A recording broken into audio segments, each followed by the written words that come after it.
নমস্কাৰ প্ৰিয় বন্ধু বান্ধৱীসকল, সংগীতা ইছু কিচেনলৈ আপোনালোক সকলোকে পুনৰবাৰ স্বাগতম জনাইছোঁ। আশা কৰোঁ সকলোৱে ভালে কুশলে আছে। আজি মই এয়া বগৰীৰ নিমখীয়া জ্বলা আচাৰ বনাইছিলোঁ। এই আচাৰখিনি খাই খুব ভাল লাগে। ইয়াতে মই মিঠা দিয়া নাই, যিহেতু নিমখীয়া জ্বালা হয়, এইটো চাটনিৰ নিচিনা হয় বগৰীৰ।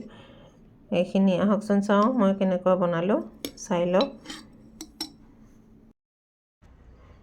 এয়া আজি মই কেঁচা বগৰীৰ আচাৰ বনাবৰ কাৰণে লৈছোঁ।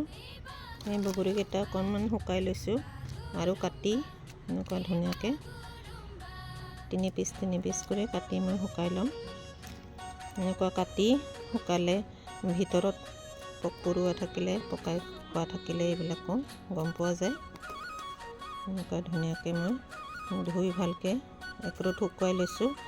আৰু আজি মই এইখিনি ধুনীয়াকৈ গোটেইখিনি কাটি ভালদৰে ৰ'দত শুকুৱাই ল'ম। তাৰপিছত আচাৰ বনাম। এইকেইটা মই জলকীয়া দিম, ইয়াৰে আধা দিম বাৰু, কিন্তু গোটেইখিনি মই শুকুৱাই ল'ম। এনেকুৱা ফালি জ্বলাকেইটাও কিছুমান পোকে খোৱা থাকে, এনেকুৱা ফালি ল'লে এইখিনিও গোটেইখিনি ভাল পোৱা যায়। পোকে খোৱা থাকিলে পেলাই দিব পাৰি। এনেকুৱা গোটেইখিনি মই জলকীয়া আৰু বগৰী কাটি আৰু আজি চোকা ৰুট হ'লে এক ৰুট পালে হৈ যাব। তাৰপিছত মই এইখিনি ধুনীয়াকৈ আচাৰ বনাবৰ কাৰণে ৰেডি কৰি ল'ম। এয়া গোটেইখিনি জলকীয়া আৰু বগৰী মই কাটি শুকুৱাই দিলোঁ। এইখিনি ভালদৰে শুকাব দিম। এইখিনি মই আচাৰ বনাবৰ কাৰণে লৈছোঁ। আহকচোন চাওঁ মই ইয়াতে কি মছলা দিম। এয়া ফৰণ দিয়াৰ কাৰণে বগা বেহাৰ 1 চামুচ লৈছোঁ। এইকেইটা শুকান জলকীয়া, ইয়াতে আছে আজৱাইন 1 চামুচ, জিৰা আধা চামুচ, আৰু এয়া ধনিয়া আধা চামুচ, আৰু পাঁচফোৰণ আধা চামুচ, আৰু জোখমতে অকণমান হালধি লৈছোঁ। আৰু ইয়াতে 200 গ্ৰাম তেল আছে। আকৌ 100 গ্ৰাম মান তেল দিম মই, 300 গ্ৰাম তেল দিম।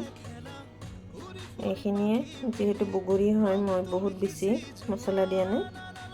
এইখিনিৰ লগতে মই আজি এই বগৰীৰ আচাৰখিনি বনাব লৈছোঁ। এফালে কেৰাহী গৰম দিছোঁ। ইয়াতে মই মছলাখিনি প্ৰথমে গৰম কৰি ল'ম।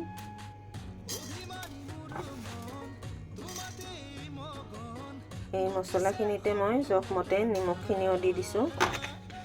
নিমখখিনিও ভাজি ল'লে আচাৰখিনি ভালদৰে লাষ্টিং কৰে। মছলাখিনিও সিজিব। 3 চামুচ দিলোঁ। এইখিনি ভালদৰে মছলাৰ লগত মই গৰম কৰি ল'ম, ভাজি ল'ম।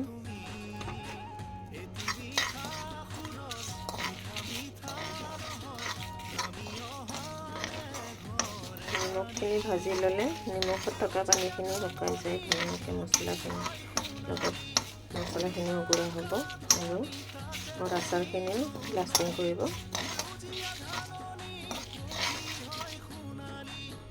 এই মছলাখিনি মোৰ ভাজা হৈ গ'ল। এইখিনি এইবাৰ কাঁহীখনত ওলাই থৈ দিম যাতে ঠাণ্ডা হৈ যায়। ইয়াৰ কেৰাহীখন আকৌ গৰম দি মই ইয়াতে তেলখিনি গৰম কৰি ল'ম।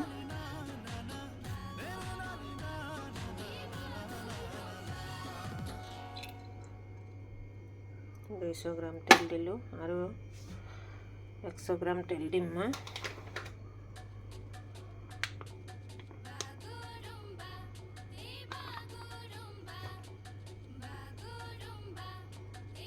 এইখিনি তেলতে মোৰ আচাৰখিনি ধুনীয়াকৈ হৈ যাব। এইখিনি প্ৰথমে মই গৰম কৰি ল'ম।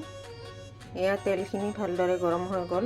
ইয়াতে মই বেহাৰ দি দিলোঁ,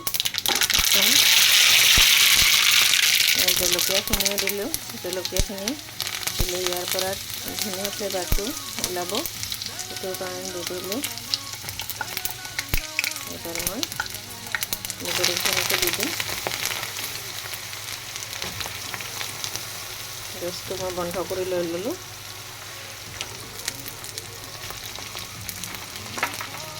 এবাৰ গৰম তেলত ধুনীয়াকৈ সিজিব দিম।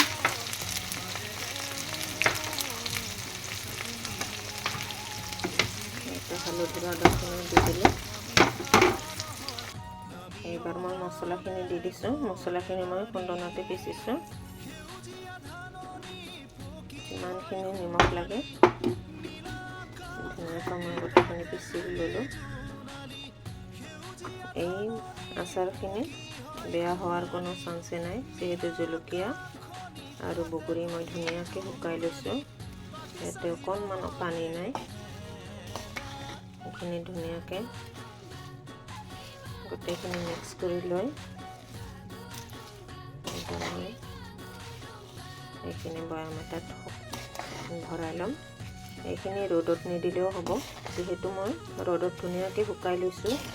ইয়াতে অকণমানো পানীৰ এনেকুৱা ভাৱ নাই আৰু মছলাখিনিও ধুনীয়াকৈ ৰ'ষ্ট কৰি পিচি লৈছোঁ। বগৰীৰ আচাৰখিনি যিহেতু জ্বলা, নিমখীয়া জ্বলা আচাৰ হয়, খাই খুব ভাল লাগে। এয়া মোৰ নিমখীয়া জ্বলা বগৰীৰ আচাৰ কমপ্লিট হৈ গ'ল। কেনেকুৱা পালে আপোনালোকে লাইক, শ্বেয়াৰ আৰু কমেণ্ট কৰি জনাব। লগতে আপোনালোকে যদি মোৰ এই চেনেলটো নতুনকৈ চাই আছে তেতিয়াহ'লে ছাবস্ক্ৰাইব কৰিব, বেল আইকনটো টিপি থৈ দিব। মোৰ আহিবলগীয়া নতুন নতুন ৰেচিপিসমূহ আপোনালোকে এনজয় কৰিব পাৰিব। লগতে মোৰ এই ৰেচিপিসমূহ আপোনালোকে চাই যদি ভাল পাইছে তেতিয়াহ'লে কমেণ্ট কৰিব নাপাহৰিব। গতিকে আজিলৈ আহোঁ। Thank U.